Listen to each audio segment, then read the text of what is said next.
The teacher and coach have co-planned a model lesson, and the teacher created a list of look-fors to observe during the demonstration. The video captures the debrief and reflection after the model lesson. The coach begins the conversation with guiding questions, and the teacher shares her observations, noticings, and wonderings. All right, so Miss B, I'm so glad we had the chance to meet so close after the model lesson that I was able to do in the classroom.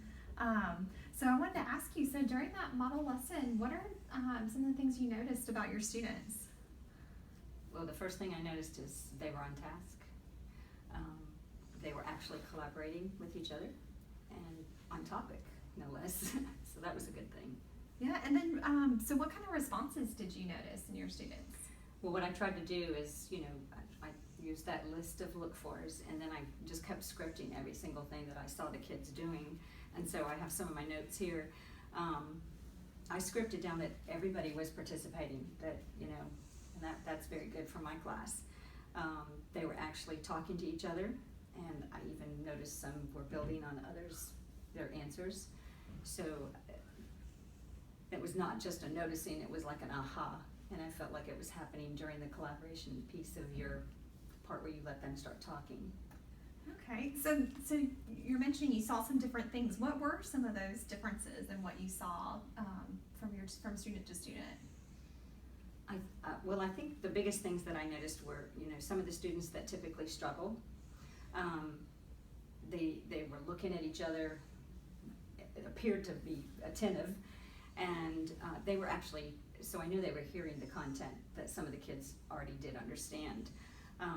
And then I noticed some of those same kids started participating and getting out of their comfort zone and adding to the conversation. So that was the biggest thing that I noticed that was different than when we tried some of that in class. So, and I remember you talking about, when we first started our coaching cycle, that you had some students that just didn't participate or didn't. So did you still notice, some of your students that didn't respond to this lesson at all? Well, I noticed that there were some kids that weren't really talking. They looked like they were participating, but they weren't really talking. But I also noticed you at that time.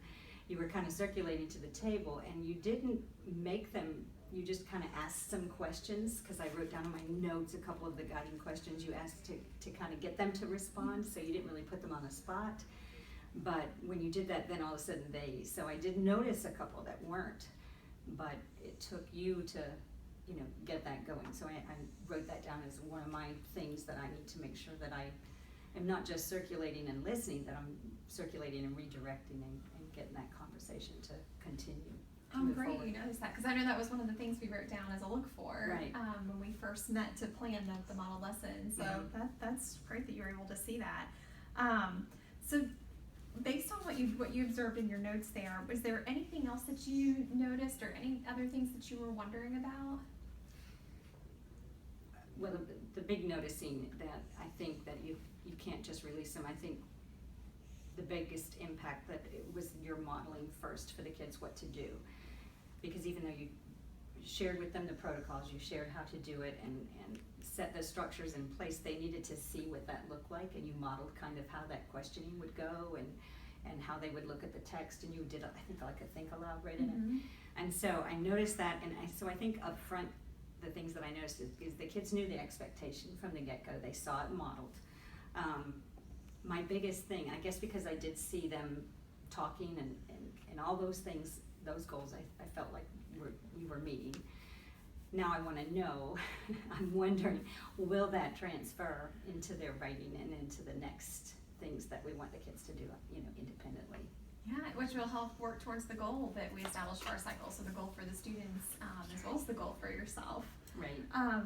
So based on those noticings in your notes there, what do you feel is the next best step that we need to take in this coaching cycle? Do you want to plan another lesson like we did before, and then we'll work out a way to co-teach it? Do you want to plan another lesson and together, and then you plan to teach it? And we can be flexible. I can jump in the lesson. If you want to, we can plan certain places to teach side by side. Or if you want to lead the lesson and I'll observe and give you the same kind of feedback with the same look fors. How are you feeling at this point in the cycle? Well, I mean, I'm ready to jump in. Maybe it's too quick, but I mean, I still would like to co-plan it together. Absolutely. Because we have periods, it would, kind of would be nice if I could try it and have you watch me.